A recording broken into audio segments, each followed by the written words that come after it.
4 months after leaving Anthony, his assistant found me at a maternity hospital in Toronto while I was having a prenatal checkup.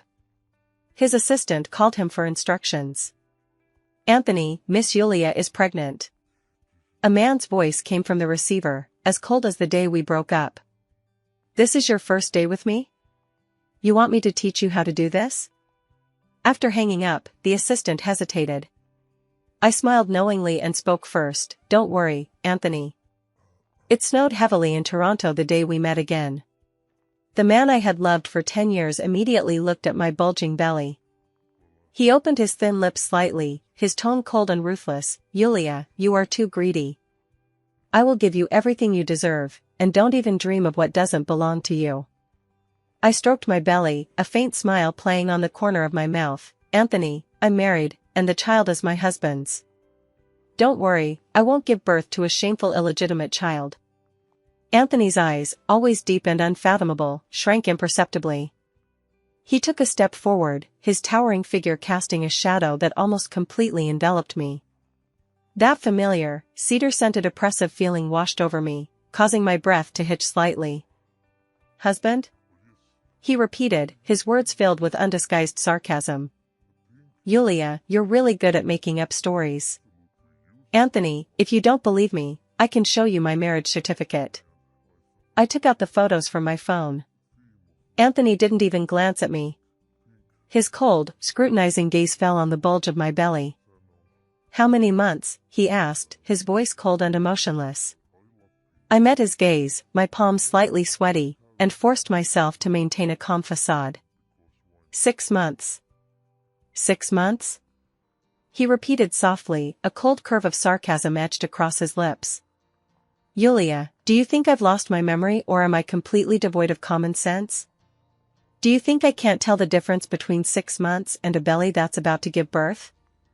The last time we were together was exactly 8 months ago, and he was convinced the child was born before that, when we were still maintaining that secret relationship. He believed that my concealment of this fact was a long-planned plan." "Anthony, you are very busy, perhaps you are mistaken," I said in a flat and distant tone. "Did I remember it wrong?" He sneered, his dark eyes swirling with horrified anger. "The last time I touched you was at the West Hill Villa, and the next day, you left without saying goodbye. And now you're telling me you're 6 months pregnant?" He accurately reported the time and location, information I had previously thought he would never take to heart. The familiar sense of oppression from a superior nearly suffocated me, but I knew I couldn't retreat at this moment. I took a deep breath, tightening my grip around my belly slightly. Feeling the throbbing of the 2 little lives inside gave me boundless courage. "It's twins." I raised my head, looked directly into his cold, scrutinizing eyes, and spoke clearly. "The doctor said they are fraternal twins, so they appeared earlier and look bigger than a single baby in the same pregnancy cycle. If Anthony doesn't believe me, he can check my prenatal records at any time." The word twins obviously took Anthony by surprise. The coldness in his eyes cracked a tiny bit, but the suspicion and hostility didn't dissipate, but instead intensified. "Twins?" He chewed on the word, his eyes sharpening, as if assessing the truth of my words. "Yulia, you've done anything to achieve your goals. Now you can even come up with an excuse like this?" He sneered. "Do you think I'll believe you? That I'll let you enter the Gu family with this bastard?" The word bastard pierced my heart like a poisoned needle. My face paled. "Anthony." I called him by his full name for the first time, my voice trembling with anger and hurt. "Please show some respect. This is my child, the one my husband and I have been waiting for. It has nothing to do with the Gu family or you." "Husband?" He looked as if he had heard a huge joke, and his eyes swept over my hand with the ring, full of contempt. What kind of man would take on a woman who's pregnant with someone else's child so quickly? Was it an actress you hired, or some blind idiot? We truly love each other and don't care about these things. I gritted my teeth, trying hard to maintain my shaky dignity. "True love?" he repeated, the sarcasm in his voice almost overflowing. "You've been with me for 7 years, why haven't you learned to talk to me about true love? Now you're talking to someone else?" His words were like a blunt knife, repeatedly cutting through the past that was too painful to recall. For those 7 years, I was nothing more than a caged bird, kept by the Gu family to consolidate their power. Just his secret lover, hidden from the public. Even my existence was worth less than I'd imagined. That's because you never believed in sincerity, only in transactions and control. I looked at him, a hint of uncontrollable sadness finally filling my eyes. But not everyone is like you, Anthony. He stared at me silently, his eyes complex and difficult to decipher, anger, scrutiny, and perhaps a fleeting flicker of another emotion, one he himself hadn't even noticed. After a long pause, he spoke again, his voice colder and harder than before, carrying the tone of a final verdict. Yulia, stop using these ridiculous tactics. Greed has its limits. I can keep you by my side forever. But this child? His gaze fell on my abdomen again, cold and ruthless. What shouldn't exist must disappear. Don't test my patience, and don't force me to do it myself. After saying this, he no longer looked at my pale face, but turned and walked away resolutely. The hem of his stiff black windbreaker drew a cold, hard curve, just like him, never showing mercy. Anthony's appearance reawakened the dusty past. Since childhood, I'd been the Gu family's golden child, nurtured to consolidate their power. In the future, the Gu family will give me to whomever they choose. I guarded my body and my heart, yet that man at the top of the pyramid pried open my defenses. By then, I had just reached adulthood, and the elders of the Gu family had already begun to mention the names of several young talents to me, intentionally or unintentionally. Their family backgrounds, their connections, and their compatibility with the Gu family business were repeatedly weighed.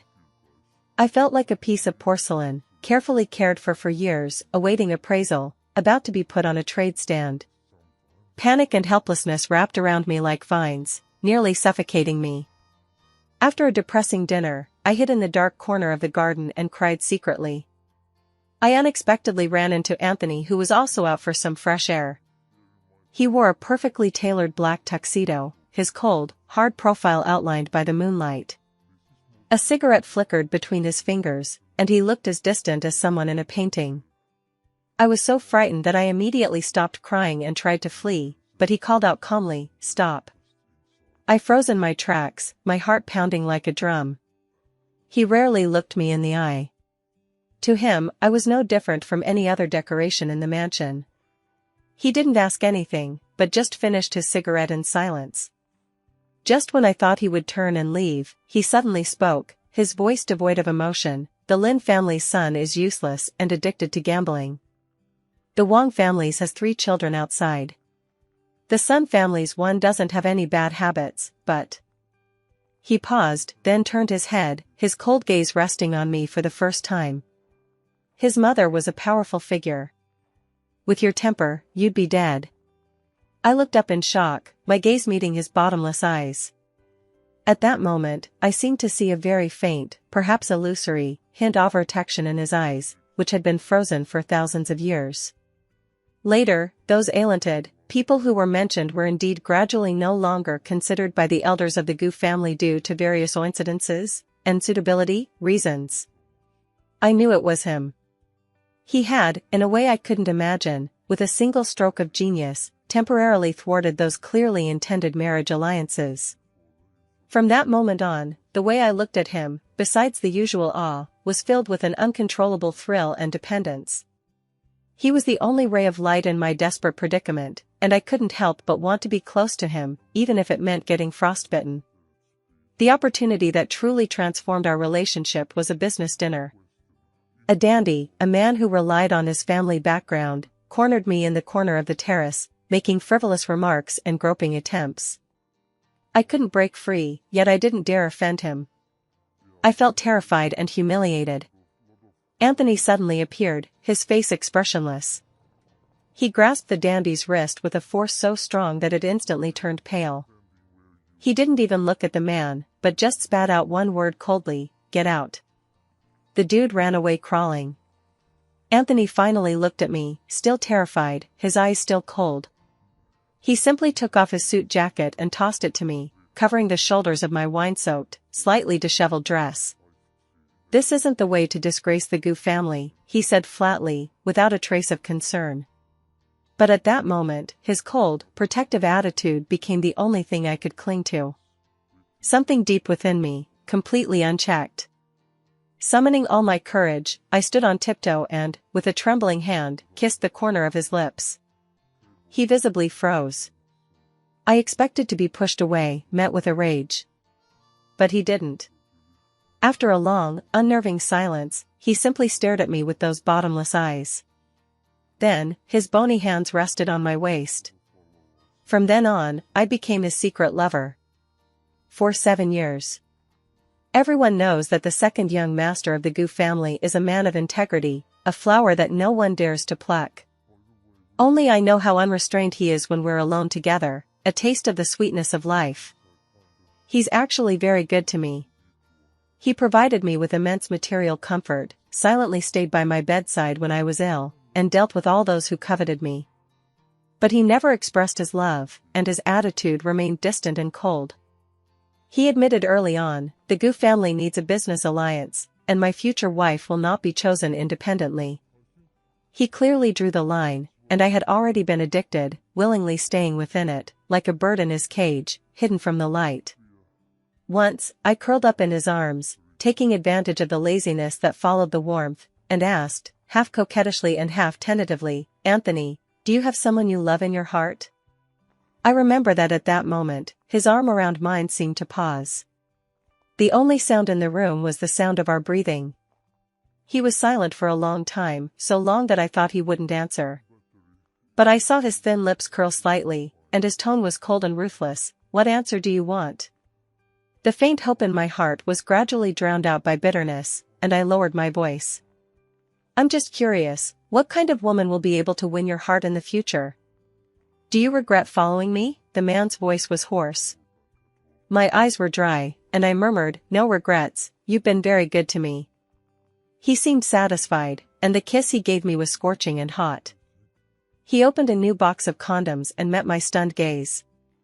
"Yulia, don't be greedy." Those 3 words, as light as smoke, hit me hard. They were more painful than any outright rejection. That moment of clarity was like a drenching cold shower. It took me even longer to truly learn to leave. Recalling this, the cold wind at the end of the hallway seemed to blow into my heart. I slowly stood up and stroked my belly, nurturing the new life. It was warm and full of hope. It was completely different from the past that Anthony had given him, which was always accompanied by coldness and uncertainty. He turned around and prepared to leave the hospital, but was stopped by Anthony's bodyguard. Anthony's assistant stepped forward, his face a formally respectful expression, but his tone left no room for doubt. "Ms. Yulia, Anthony wants you to return to your ward and rest." "Rest?" My heart sank, and I tried to remain calm. "I want to go home." The assistant bowed slightly, his attitude humble yet firm. "I'm sorry, Anthony has ordered that you can't leave now. The relevant surgery arrangements need to be carried out as soon as possible." "Surgery? Induced abortion?" He was so determined that he didn't even want to wait a moment to verify it. "Anthony!" I practically screamed. "You can't." My voice trembled with anger and fear. But no one paid any attention to my struggles. I was invited back to a private VIP ward. The door was closed from the outside, and I could vaguely see a figure standing in the doorway. "House arrest." He declared his absolute control in the most direct and insulting way possible. After the initial shock and anger faded, it was followed by boundless panic and despair. I tried to rush out, but the bodyguards at the door were like a solid wall, unmoved. I shouted at them, but their expressions remained expressionless, their only response being Anthony's orders. I called, but my cell phone had no signal and the line was disconnected. My emotions completely spiraled out of control, consumed by extreme anxiety and fear. I grabbed vases, cups, trays, everything within reach and hurled them at the door and the wall, screaming at the top of my lungs, "Let me out! Anthony! You bastard! You can't do this to me! This is my child! Exhausted, I slumped to the floor, leaning against the cold wall, weeping silently. No one had ever disobeyed Anthony. Perhaps my loss of control had made them feel risky. Soon the door opened, and 2 female nurses walked in. Their faces were expressionless, but their movements were remarkably efficient. Without a word, they lifted me up, exhausted and limp, and placed me on the bed. Then, using soft restraints, they secured my wrists to the bed rails. "I'm sorry, Ms. Yulia. This is for your own good. We want to prevent you from hurting yourself." The assistant's voice echoed through the doorway, calm and unwavering. I didn't even have the energy to struggle anymore, I just stared at the ceiling. Perhaps betting on Anthony's last bit of mercy, I began a hunger strike.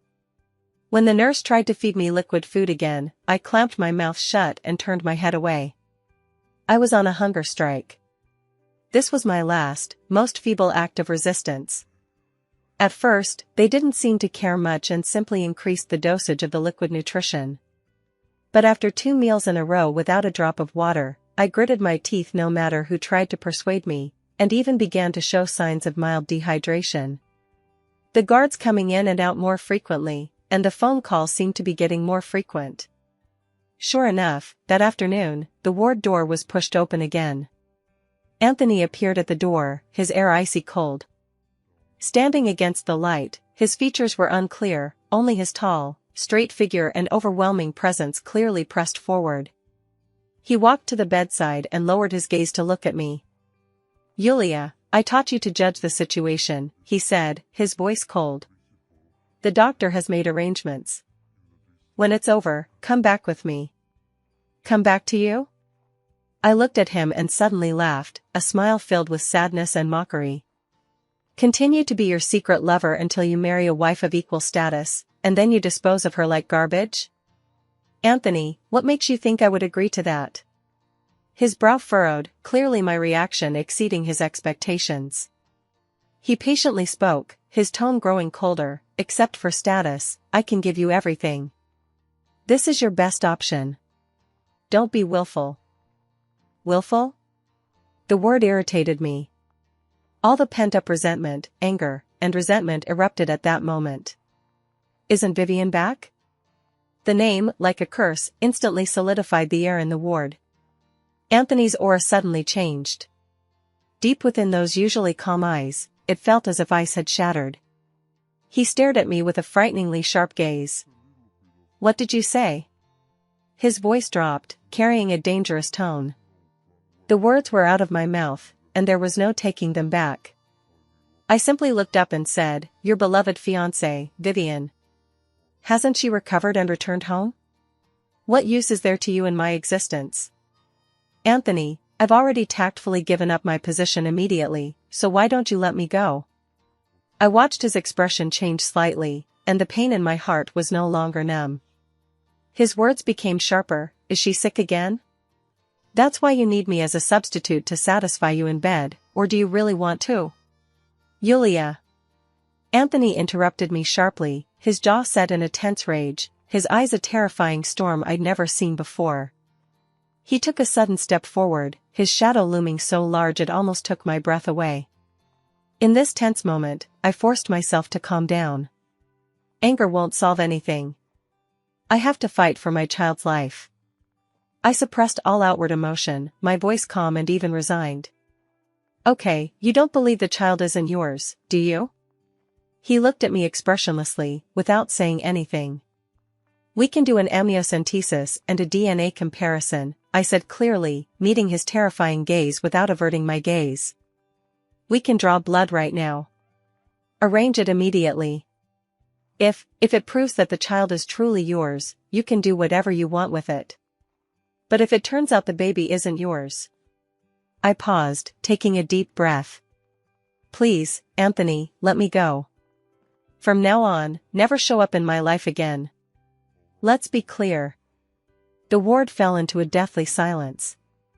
Anthony continued to stare at me, his expression indescribably complex.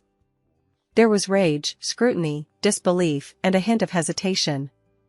He probably never imagined I would offer such proof and dare to stake it on a complete clean slate.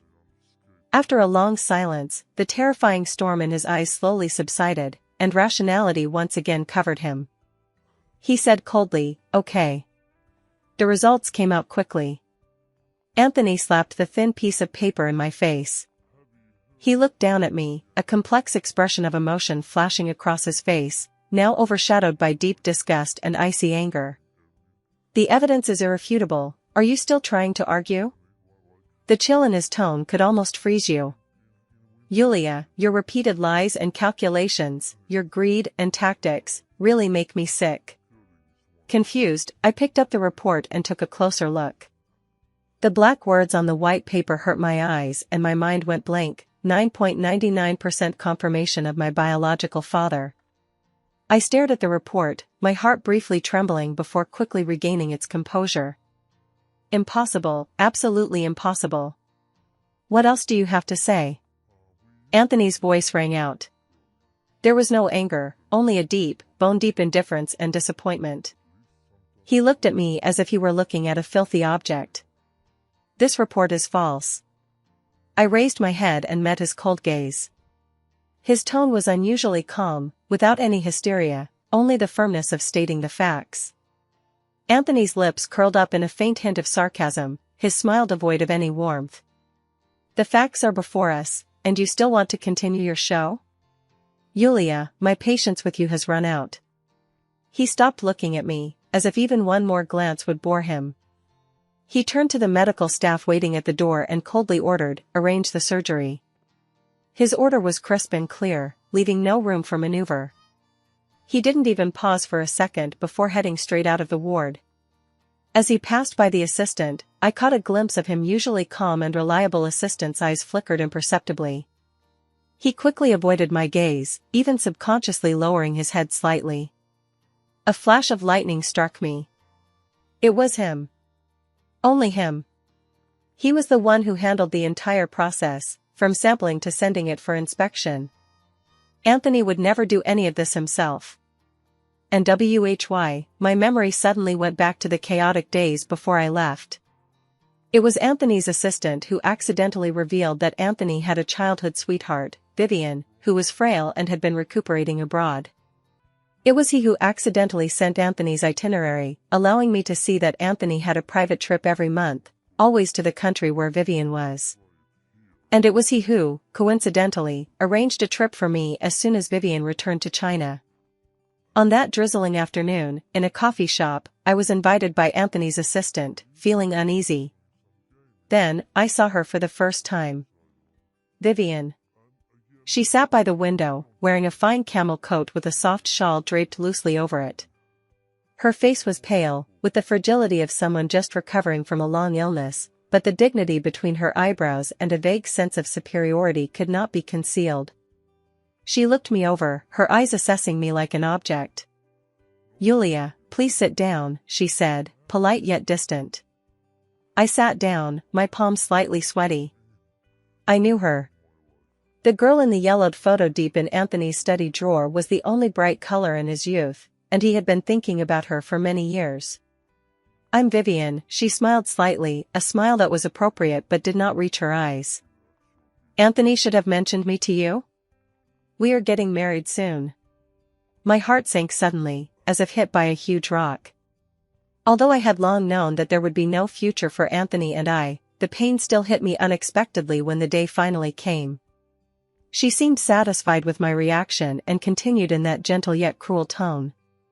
"I know you've been accompanying him all these years. Thank you for meeting his physical needs when he needed it. Men are bound to have impulses, I understand." My face paled instantly. She casually dismissed my 7 years of love and dedication as the most despicable physical needs. "But," she said, her tone still gentle, but her eyes cold, "I'm back now, and I'm completely cured. My marriage to Anthony doesn't need or allow any flaws. Do you understand me, Yulia?" She looked at me like an ignorant child. "You're wishful thinking. You'll only end up embarrassing yourself. Anthony may be caring for you out of habit, but that's definitely not love. We grew up together. I was by his side during his most difficult and lowest moments. This bond is irreplaceable. Humiliation washed over me like a tide. I clenched my fingers, digging my nails into my palms. However, her next words were what really pushed me into the abyss. Yulia, you have Rh-negative AB blood type, right? I nodded, confused. She smiled knowingly. She calmly pulled a slightly worn copy of a document from her purse and gently pushed it toward me. By the way, let me show you something. Lest you still harbor illusions about some unrealistic tenderness. I lowered my head, my gaze fixed on the cold medical terms. It was a hematopoietic stem cell matching report from 7 years ago. My name and her Sivianir written prominently on it. The matching result, a perfect match. What a coincidence, isn't it? Vivian's voice echoed in my ears like a spell. You were lucky enough to be raised by the Gu family because of your special blood type. 7 years ago, my condition first worsened and I needed a matching bone marrow. And you just happened to be there at that time, and you became close to Anthony. She looked at my pale face, her tone almost compassionate, but every word piercing. Why do you think he suddenly treats you so well? Why did he keep you by his side for so long even though he was obviously indifferent? Yulia. She called my name softly, like the final judgment. From the beginning to the end, you were just a living insurance that he carefully selected for me and kept by my side. Now, I don't need you anymore, so it's time for you to leave. At that moment, all the doubts were answered. Why would the Gu family suddenly take me in, even though I was old enough to remember things? Why would he, with his cold personality, allow me to get close to him? Those occasional expressions of care that I mistakenly thought were gentle and protective, turned out to be all for another woman. The world crumbled before my eyes.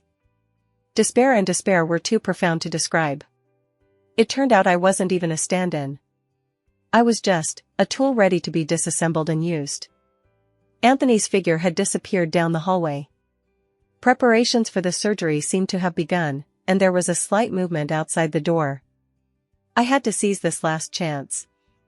I looked at the assistant who was still standing at the door with his eyes downcast, Caleb.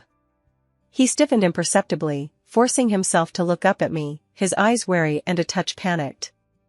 I stared at him, my face expressionless, my tone eerily calm. I know you can contact Miss Vivian. Please tell her that if she doesn't want me to haunt her forever, just help me get out of here.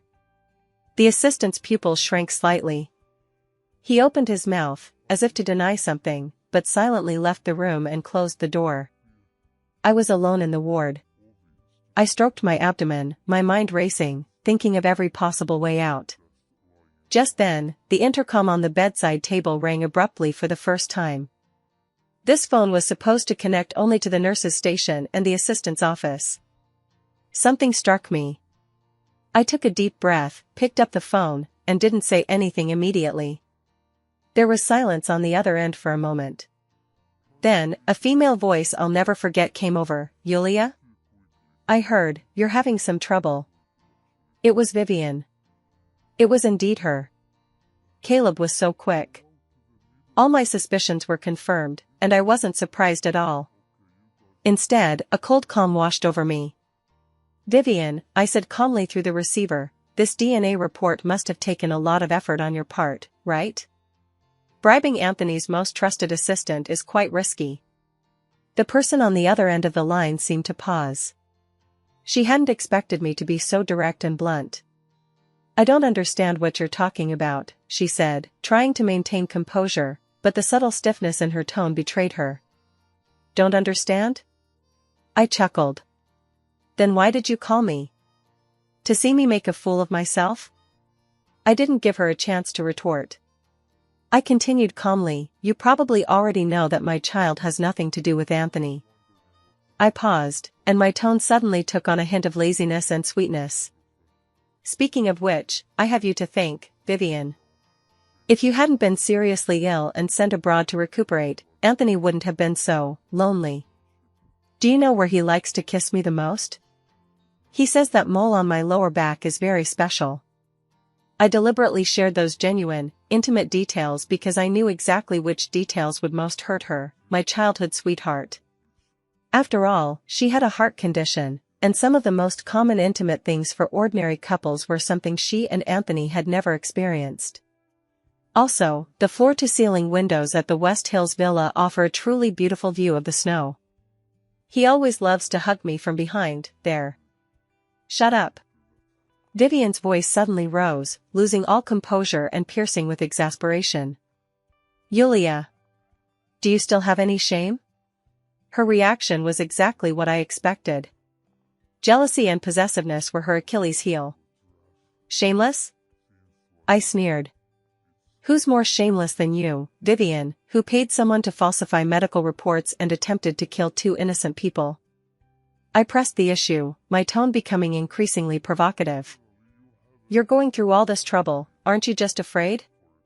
Because even if you come back, even if you get married, there are some things you'll never get. Because you're no longer that important to him. For the past 7 years, I have been by Anthony's side every day, whispering in his ear. Even though you two made a promise when you were young, aren't you really worried that Anthony will fall in love with me? My words were like poisonous needles, piercing into the place where she feared the most. You're talking nonsense. Anthony was just lonely, he promised to marry me. Vivian's voice trembled with anger and panic. He hates you. He said it himself. You're just a plaything. Now that I'm back, I should throw you away.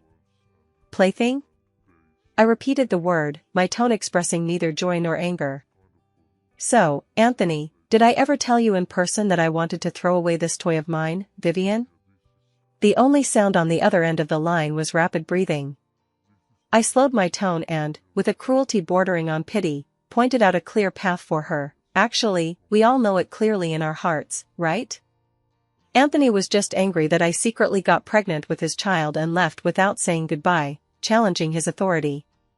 But if Anthony truly believed the child was his, given his personality, he would never allow his own flesh and blood to be left alone. Even if he hated me, he would bring the child back to the Gu family. And now, he'd rather believe a report riddled with flaws than immediately dispose of it. This shows that deep down, he doubts the child is his. I paused, letting her process this.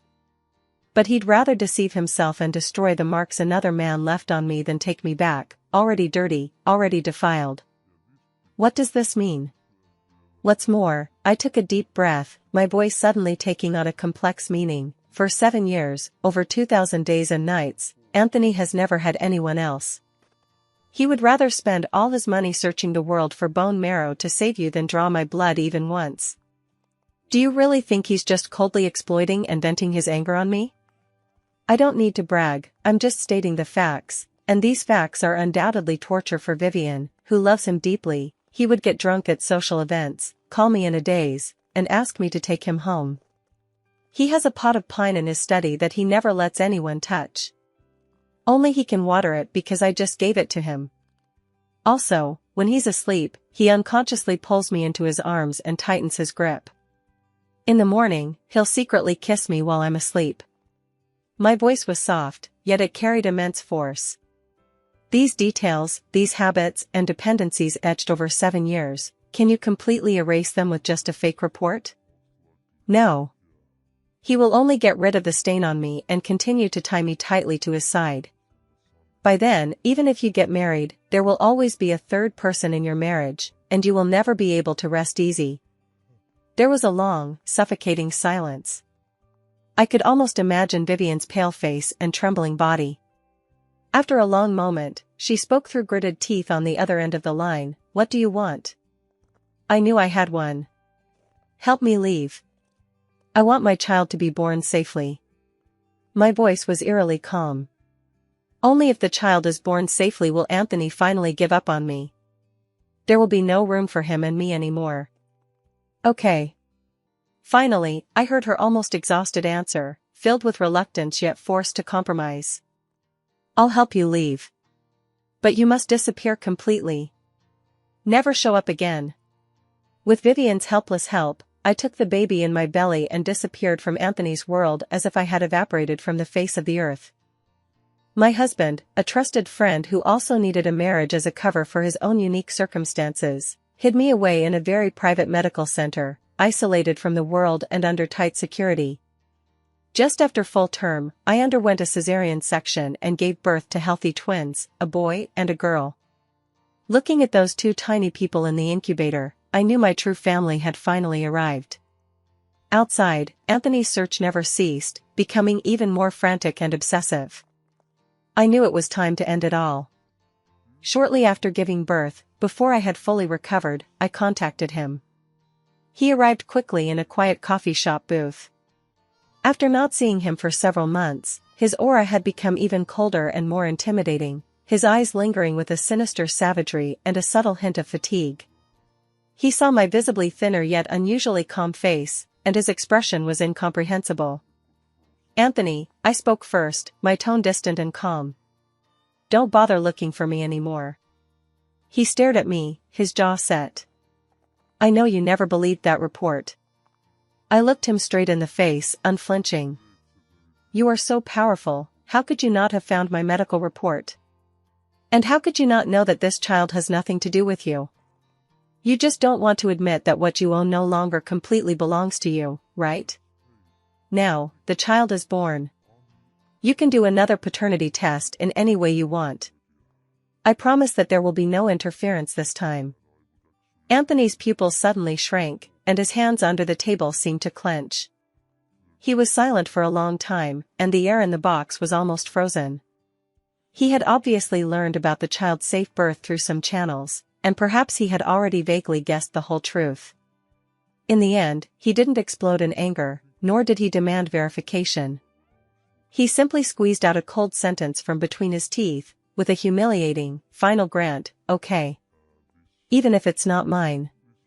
Yulia, divorce your husband. Leave the child to him." When he said this, his Adam's apple rolled and his tone was stiff. "Then, come back to me." He seemed to be giving great tolerance. I can pretend that everything that happened before never happened. I looked at him and suddenly felt it was extremely ironic. Even at this point, he still felt I could be summoned and dismissed at will, still trying to regain control of the situation with what he thought was forgiveness. I slowly pulled a document from my bag and pushed it in front of him. "No need." My voice was clear and decisive. "This is the divorce agreement between my husband and me. It's already been finalized." As his eyes suddenly turned to astonishment and disbelief, I continued calmly. "The child is from IVF. My husband, for some special reasons, needs a child to shut up the outside world. And I desperately want a real family. The child is mine and will only stay with me. As for returning to you?" I looked at him calmly, without any emotion in my eyes. "Anthony, we've been even a long time ago." Anthony's pupils shrank suddenly, and the cold mask on his face finally shattered completely, revealing the incredible shock and anger underneath. He suddenly raised his hand, as if trying to grab my wrist, but stopped abruptly in midair, his fingertips trembling slightly. "Are we even?" His voice was low and hoarse, filled with the anger of being deeply offended and rejected. "Yulia, who gave you the right to unilaterally say we're even?" The oppressive feeling of long-held superiority permeated him once again. "Come back to me. I can let go of what happened before. Vivian." He paused, as if making some kind of resolution, and promised stiffly, "I don't have to marry her." I looked at him, as if I'd just heard the most ridiculous joke in the world. Even at this moment, he still thought this was a deal that could be negotiated. He offered me not caring and not marrying anyone else in exchange for my return to that dark cage. "Back to you? In what capacity?" I asked softly, with no anger in my tone, only endless fatigue and ridicule. "I'm going to continue being your secret lover, always available at your beck and call, always taking a back seat to family interests and suitable marriage partners? Anthony, tell me, what kind of status are you going to give me this time?" He was startled by my question, his lips pursed tightly, a complex mix of emotions swirling in his deep eyes. But he didn't have the answer I wanted. I answered for him, my tone as calm as if stating a fact that had nothing to do with me. "You won't marry me. Are you?" He was silent, his jawline set in a tautness. This silence was more hurtful than any malicious words, yet also more sobering. 7 years, over 2,500 days and nights, I looked at him, each word clearly dissecting the bloody truth. Have you ever, even for a moment, considered marrying me? No. Not even once. Because I'm just a pawn taken in by the Gu family, used to befriend the powerful. In your Gu family's eyes, in your eyes, Anthony, I was destined from the beginning to be a pawn, a tool, something you could give away or keep for your own amusement, but not a legitimate wife. The one you want to marry must be a well-matched, wealthy lady who can bring in huge profits. Like Vivian. You follow the rules, obeying the cold, unyielding rules of your world, and you've never thought of making an exception for me. Even if you have those slightly different feelings for me, his eyelashes fluttered as I said this, you've never wavered in your principles. Haven't you? My questioning was like a cold scalpel, completely peeling away all the self-deception he had endured, revealing the cruelest truth within. Anthony's face paled. He opened his mouth, as if to refute, but found that any words were pale and powerless in the face of such facts. His eyes swelled with pain, anger, and a hint of embarrassment at being completely seen through. So, I took one last look at the man I'd loved for 7 years, the man who had trapped me for 7 years. My heart was calm, only complete relief. Stop kidding yourself, Anthony. It's over between us. From the moment you decided to hide me in the dark forever, this was destined to happen. Let me go. My voice was soft, but it was filled with unquestionable determination. Let yourself go, too. With that, I stopped looking at the complex, almost devastating expression on his face. I resolutely turned and pushed open the door to the box. Sunlight suddenly streamed in, blinding me. I didn't look back. This time, it was truly over. From now on, the sky was high and the sea was vast, and I lived only for myself and my children.